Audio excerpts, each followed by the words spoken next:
Dave in Greenville, Pennsylvania. Hey, Dave, what's up? Yeah, how are you today? Good. What's on your mind?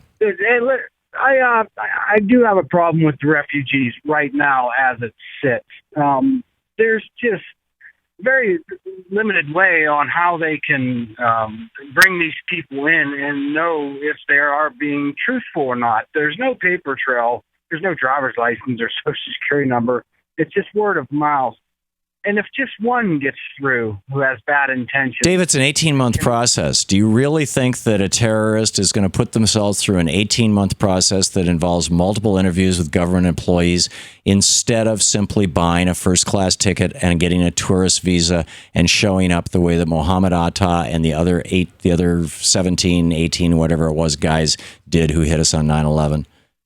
I think what you saw in France and with 9/11, the answer to that... Those were all French citizens, French and Belgian citizens, Dave. They are willing to do anything. They were French and Belgian citizens. We had last year, we had 10 million people come in on tourist visas. And out of those 10 million people who came in on tourist visas, 10,900 of them came from Belgium.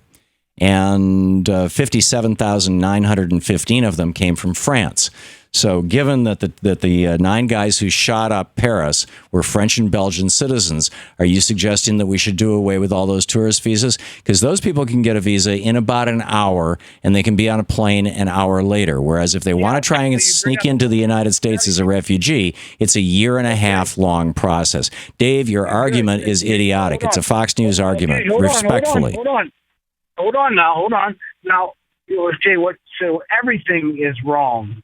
Everything needs to be corrected. Everything needs looked at and turned over and with a fine-tooth comb because everything... the tourism industry in the United States is somewhere between 12 and 15% of our GDP. It's huge. Tourism is a major industry in the United States. And 10 million tourist visas, and I mean, there's a lot of countries that we don't even require visas of. 10 million tourists, you want to take that to zero? You want to throw another 10 or 20 million Americans out of work?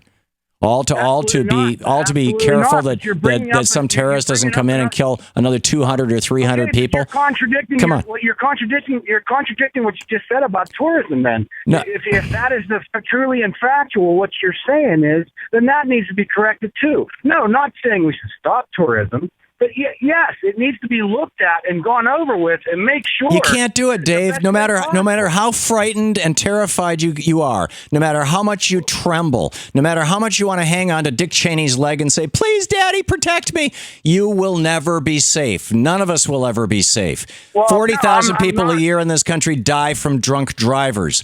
450,000 people a year in this country die from tobacco. 60,000 people a year in this country die from alcohol. 30,000 people a year in this country die from Tylenol. Tobacco. You made that mention about tobacco, the terrorism with which they put this country under, and millions of people they have affected. What about General Motors? They killed more people than were killed in France, and they're still in business? When General Motors did the side saddle gas tanks, if that's what you're talking about, where they actually produced... I'm talking about the ignition switch. What put them... Dave, I got no problem with somebody going to jail for that. In fact, I'm all in favor of it, and it ain't happening, and I'm with you on that. But you're changing the subject. Corruption, though. I'm sorry, changing the subject doesn't work. I know it works fine on Fox News, and it's a great, the whole straw man argument. And let's talk about something else.